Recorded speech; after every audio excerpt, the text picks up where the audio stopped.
One night, one lone night, I got to look at a guy and go, maybe. Do you know how long it's been since I have met a genuine, legitimate maybe? When I can see him again.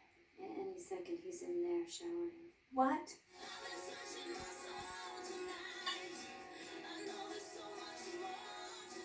Shall we dance?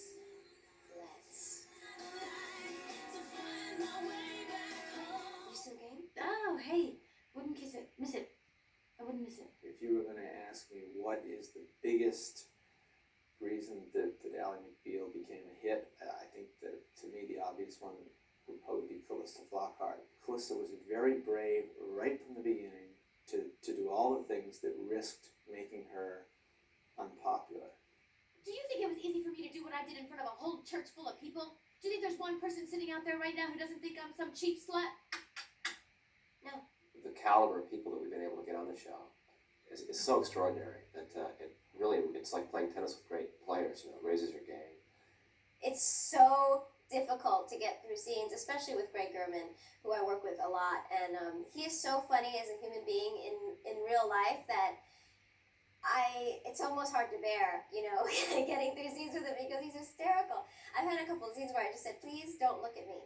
Just don't even look at me. I just love seeing everybody's thing. I love it when they do what they do, and I love being in scenes with them.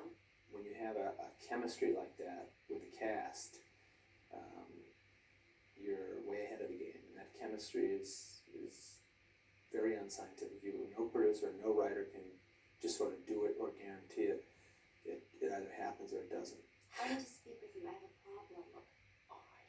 Can you state it quickly? I guess. I've been faking my orgasms. People sometimes ask, you know, do we ever suggest anything for the characters in the different arcs and stuff? Because 9 times out of 10, when you're on a TV show, after a couple of years, the actors do get a little bit involved in that kind of thing. But working with David's different because it's like working with any kind of a great writer, whether it's a playwright or what David does. So I've never suggested anything to him because where he takes us is much more interesting than any place I could have imagined we should go. I just had computer sex. The things that show up in the script are so unexpected to me. I never know where he's going to take all of our characters. There you go. Actually, there. What do you think, John? How do our breasts look? It's a very peculiar show in that you kind of take your pleasures where you find them, and one person's pleasures in the show are very different from another's.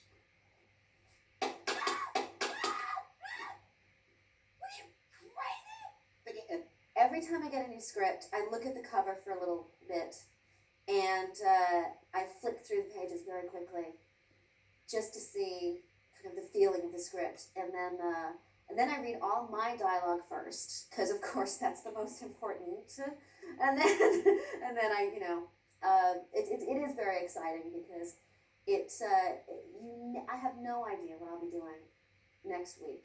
I mean, it's the only job I've ever had where this late in the game, when we're in the 3rd season, it's still terrifying to read the script. Because you'll probably be singing or dancing or something embarrassing, you just know it.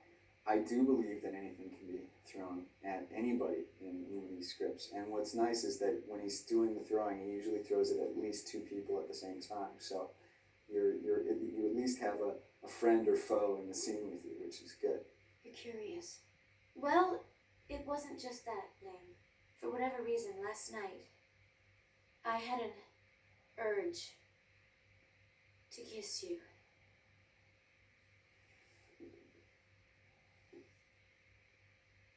Do you know? It's so exciting every time I read a script because I don't know what's going to happen. I don't know what's going to happen with my character or what's going to happen with the rest of the cast. It's amazing. I get so kind of worked up about it.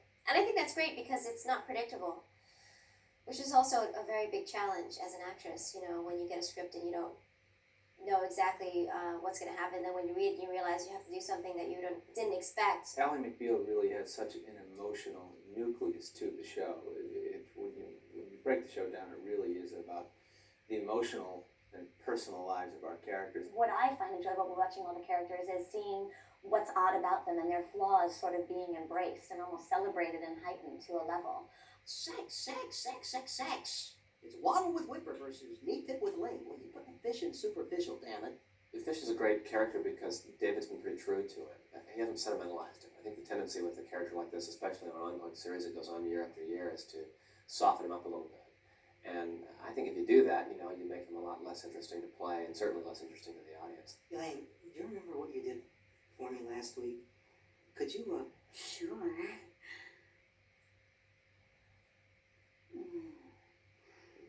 You hot biscuit.